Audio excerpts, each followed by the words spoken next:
अस्सलामुअलैकुम जी। हम दोनों मौजूद हैं ईरान में। ये मेरे साथ भाई हैं, ये भी ईरान में हैं। ये तकरीबन अभी नए हैं ईरान में। तकरीबन इनको 1-1.5 साल हुआ है और मैं काफ़ी अरसे से यहाँ पे हूँ।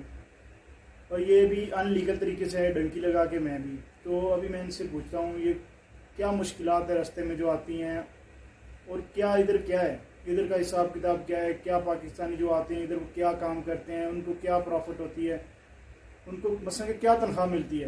तो आइए जानते हैं इनसे। अस्सलाम वालेकुम। वालेकुम सलाम रहमतुल्लाहि व बरकातहू। सर पहले तो नाम बताएं, अपना नाम क्या है? जी मेरा नाम हाफिज आसिम है। तो किससे आना हुआ, कितना मसलन के किस आपके सोच क्या थी, आप ईरान में आएंगे या क्या सोच से आए थे? सर बेसिकली पाकिस्तान में आपको पता है कितनी महंगाई है, तो इस वजह से उधर निज़ाम नहीं चलता, घर का सर्कल नहीं चलता। तो फिर इधर एक दोस्त था, उससे रब्ता हुआ तो उसने बोला कि ना आप ईरान आ जाएं, तो मुशक्कत होगी आपको, तो इनकी ना आप काम कर सकते हैं इधर।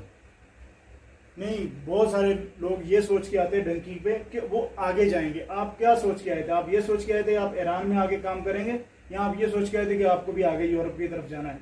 नहीं, यूरोप की तरफ सर डंकी बहुत ज्यादा मुश्किल हो जाती है। मैं तो ईरान से पाकिस्तान से इधर आया हूँ ईरान में, तो मेरे लिए ईरान में आना भी बहुत मुश्किल था। तो यूरोप वाली साइड पे जाना तो सर बहुत ज्यादा मुश्किल है, उधर तो इनकी जान की बाजी है इनकी। मसलन जो दुनिया कहती है वो सच है फिर? बिल्कुल सर, बिल्कुल राइट है, क्योंकि जो मेरे काफी दोस्त हैं जो इनके यूरोप वाली साइड पे गए हैं, उनको साल साल लग गया डंकी लगाते हुए, तो वो पहुंच नहीं पाए, कभी बार बार पकड़े गए। तो मैं जब पाकिस्तान से ईरान आया तो मैंने बहुत सी मुशक्कत काटी है, मैं बहुत मुश्किल से इधर पहुंचा था। मैंने कहा जो पाकिस्तान से ईरान तक है वो भी बहुत मुश्किल है। वो भी बहुत मुश्किल है। मैं इनके कोयटा से आगे बहुत मुश्किल हो जाता है, कोयटा तक तो आसान है, कोयटा से आगे बहुत मुश्किल हो जाता है। तो इनके फौज वगैरह चेक करती है, आपसे पूछती है आप किधर जा रहे हैं, क्या मामला है। तो फिर जब ईरान का बॉर्डर हम क्रॉस करते हैं, पहली बात तो जब बॉर्डर क्रॉस करना होता ना, तो जब हम इनके जहदान बॉर्डर तफ्तान बॉर्डर पे हम लोग पहुंचे थे, तो उधर इनके जो हमारा डंकर था ना, वो हमें जंगलों में जंगल सा था, इनके रेगिस्तान सा, तो वो हमें उधर ना छोड़ के चला गया। तो हम उधर इनकी इतनी तपश, इतनी गर्मी थी, हम उधर बैठे हुए थे, तो उसका कोई पता नहीं था वो कहाँ चला गया कहाँ नहीं है। तो हम उधर लेटे हुए थे, तो गर्मी बहुत ज्यादा थी, हमारे पास पानी खत्म हो गया, पानी पीने के लिए नहीं था हमारे पास, तो हमें बहुत मुशक्कत हुई सर आने में। चलो ये तो आपको यहाँ तक आने दे। आप जब यहाँ पे आए, आपको यहाँ पे आके मसलन के कौन सी मुश्किलात यहाँ पे, अगर ये जो ईरानी है ये पाकिस्तानी को किस नज़र से देखते हैं? अच्छी नज़र से देखते हैं, या अपने जैसे कि समझा जाता है कि ये पाकिस्तान को ज़्यादा दुश्मन समझते हैं? तो आपको क्या लगता है ये पाकिस्तानी को किस नज़र से देखते हैं? जी वो बात आपकी बिल्कुल राइट है। इधर की जो इनके पुलिस है ना, वो पहली बात तो ये है कि वो बहुत सख्त है, और जो दूसरे ईरानी हैं, अगर आप काम के सिलसिले में किसी के पास जाते हैं तो वो आपको इनकी इतनी बुरी नजर से, इतनी हैरत से नहीं देखता, क्योंकि आपने उसके पास काम करना होता है। तो इनके जो बंदा इधर काम करता है, इनके उसके लिए मामला ठीक है। इनके जो डंकी लगा के आता है, अगर वो इधर बाइक फिरे, ठीक है, घूमे फिरे, उसका बचना मुश्किल है, उसको पुलिस पकड़ लेती है। ठीक हो गया। तो जब आप पाकिस्तान से यहाँ ईरान तक आए, आपके तकरीबन कितना पैसे लग गए थे अंदाजे से? मेरा सर जब एजेंट से रब्ता हुआ, मेरा एजेंट से उसने मुझे ना 70,000 रुपए का बोला था। तो इनके दोस्त ने बात की, फिर इनके 65,000 में मेरी डंकिया क्लियर हुआ। डंकी का जो मेरा इनके प्रॉपर था पैसा, वो उसने 65,000 रुपया मुझसे लिया था। और दूसरा खर्चा मेरा तकरीबन 15 से 20,000 रुपये मेरा दूसरा खर्चा हो गया था, फैसलाबाद से ईरान तक का सफर जो था। जब आप यहाँ पे पहुंचे तो आप क्या पाकिस्तान से कोई काम सीख के आए थे, या आपने यहाँ पे आके सीखा काम, या फिर आपको यहाँ पे काम करने में कोई मुश्किलात आई?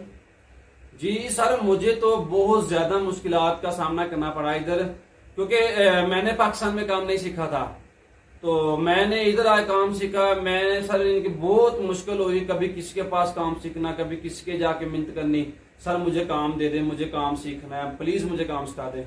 मेरे लिए बहुत मुश्किलात हुई थी। तो पहले 4 माह तो मैंने बहुत अजियत के निकाले थे इधर। तो इधर जो पाकिस्तानी है वो एक दूसरे को सपोर्ट करते हैं या नहीं करते? सपोर्ट वो तब भी करते हैं, अगर तो इनकी मैं आपको राइट बताऊंगा, ठीक है ना, जो मेरे साथ भी हुआ है। सपोर्ट वो तब भी करते हैं कि आप उसको पैसे दो, ठीक है, अपनी तनख्वाह से या वैसे भी आप उसको 5, 10, 20 हजार रुपया दोगे तो वो आपकी सपोर्ट करेंगे। चंद बंदे हैं जो इनके बेलॉ से इनकी ना सपोर्ट करते हैं, ठीक है, अल्लाह की रजा के लिए सपोर्ट करते हैं। और अक्सरियत में वो लोग हैं जो यानी कि आपके पैसों के लिए मदद करते हैं, मतलब वो मतलब अपना फायदा देखते हैं। जी जी बिल्कुल, वो अपना फायदा भी निकालते हैं, फिर आपको काम पे लगवाते हैं। तो इनके कभी कभार काम नहीं आपको पसंद आता, या उधर का मालिक नहीं सही होता, या उधर की रूटीन नहीं सही होती, इस वजह से आपको फिर छोड़ना पड़ता है। जो आपने उसको पैसे दिए होते हैं वो भी जाया हो जाते हैं। तो जब आप डंकी लगा के यहाँ पे आ जाते हैं, यहाँ पे काम कर लेते हैं, तो आपको क्या लगता है कि कितनी सैलरी आपको मिलेगी यहाँ पे? सर इधर ना बहुत सारे डिफरेंट काम है, ठीक है, काम की बेसिस पे इनके इधर पैसों की तनख्वाह इनके। मैं पहले इधर आया था जब तो मैं जो पाकिस्तान में सोल्जर मशीन है ना, जिसे इधर रूसी कहते हैं, पहले मैंने वो काम सीखा, वो मुझे बहुत मुश्किल लगता था। पाकिस्तान में तो सिर्फ वो धागा भर के लूम चलानी है, उसको कारीगर कहते हैं।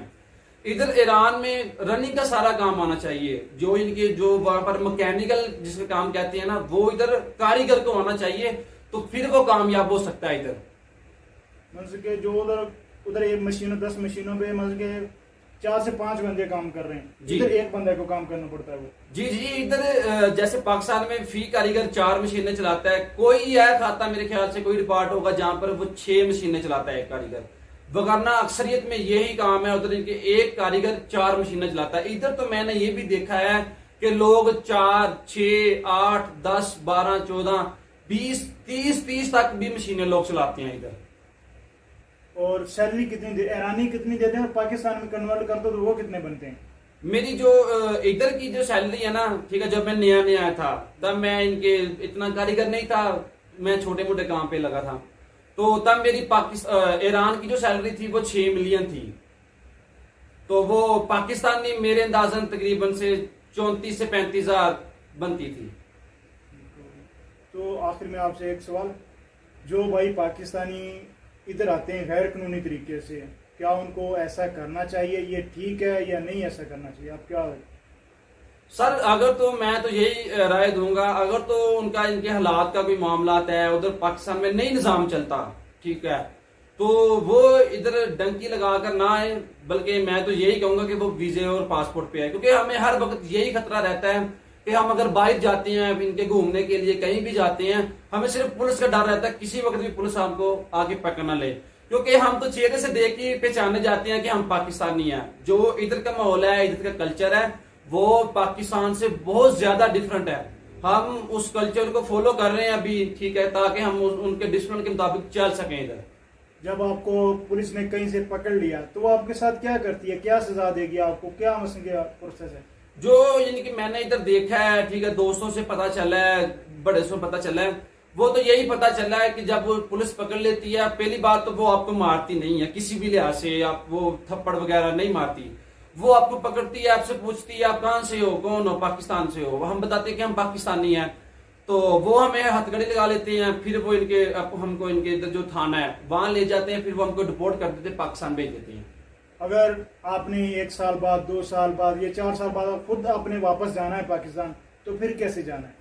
हम जो लोग इनके सही रास्ते जाना चाहते हैं, इनके डिपोर्ट हो जाते हैं, वो थाने जाके खुद ही गिरफ्तारी दे देते हैं कि मैं पाकिस्तानी और मेरे पास वीजा और पासपोर्ट नहीं है और मैं पाकिस्तान जाना चाहता हूं, तो फिर वो आपको इनके भेज देते हैं।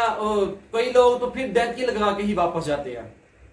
जब वो डिपोर्ट करते हैं कितना जुर्माना लेते हैं? जुर्माना करते हैं, कुछ सजा करते हैं, या बस ऐसे ही पकड़ते हैं और डिपोर्ट कर देते हैं? वो पहली बात तो ये कि वो हमसे पूछते हैं, पहले थोड़ा बहुत गुस्सा करते हैं कि क्यों आप हमारे मुल्क में आए हो, क्यों इस वजह से इतनी देर रह रहे हो, फिर वो इनके हमारा फॉर्म बनाते हैं, सारा सभी इनके जो डॉक्यूमेंट्स है वो तैयार करते हैं, फिर वो बॉर्डर पे ले जाकर जो पाकिस्तान की फौज है, ठीक है, वो उधर हमको इनके जमा करवाते हैं। तो इनके जो ईरानी है वो कुछ नहीं कहते, जो पाकिस्तानी है वो थोड़ी बहुत सख्ती करते हैं, वो आपसे जुर्माना भी लेते हैं, 8 से 10 हजार रुपया आपसे वो जुर्माना भी इनके लेते हैं, आपको वो पे करना पड़ता है। ये पाकिस्तानी जुर्माना लेते हैं या ईरानी? ये पाकिस्तानी जुर्माना लेते हैं उधर, जब वो बॉर्डर के पार कराते हैं ना हम लोगों को उधर, वो जुर्माना लेते हैं हमसे। मानो कि जब ईरान से आपने डिपोर्ट होना है तो ईरानियों ने आपसे कोई कुछ नहीं, लेना। वो कुछ नहीं हमें कहते, वो इनके कुछ नहीं कहते, वो हमें बेसिकली वैसे ही इनकी रिपोर्ट कर देते हैं। अच्छा जी नाजरीन, ये थी भाई थे हमारे साथ ईरान से। मैं भी खुद भी ईरान में हूँ, मैं भी यहाँ पे हूँ, लेकिन मैं आपको सुनाना चाहता था कि जो भाई किसी दूसरे की जुबान से, कि आपको पता चले क्या इधर मुश्किलात हैं, क्या आसान है। तो ये इनकी स्टोरी आप खुद सुनिएगा।